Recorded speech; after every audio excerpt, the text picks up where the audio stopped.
நாம் பெரிய பதட்டத்தை இந்த சூழ்நிலையில் உருவாக்கக்கூடாது.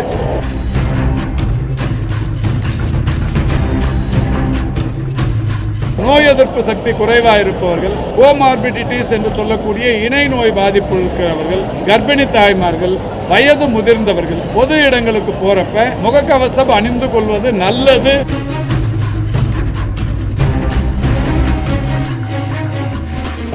உலகம் முழுக்கவே இந்த கொரோனா இருக்கு.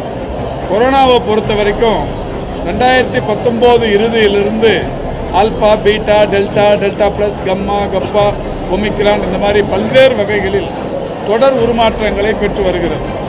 இப்போ வந்திருக்கிற இந்த கொரோனா பாதிப்பை பொறுத்த வரைக்கும் ஒரு 19 மாதிரிகள் பூனேயில் இருக்கிற வைராலஜி டிபார்ட்மெண்ட்டுக்கு அனுப்பி பரிசோதனை பண்ணதில் இது ஒமிக்ரானில் ஒரு வகை.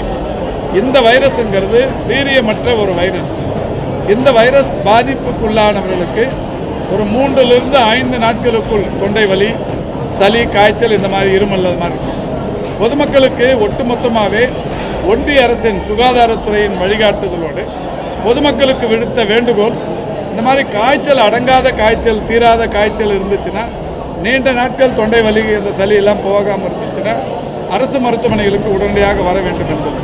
அது மாதிரி பொதுமக்களுக்கு பொதுவான ஒரு அறிவுறுத்தல் என்பது எதுவும் விதியோ சட்டமோ எதுவுமே கம்பல்ஷன் இல்லை.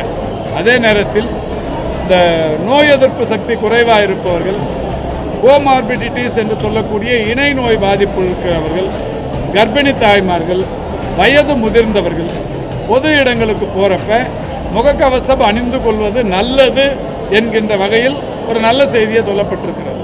இது கட்டாயமில்லை, நல்லது.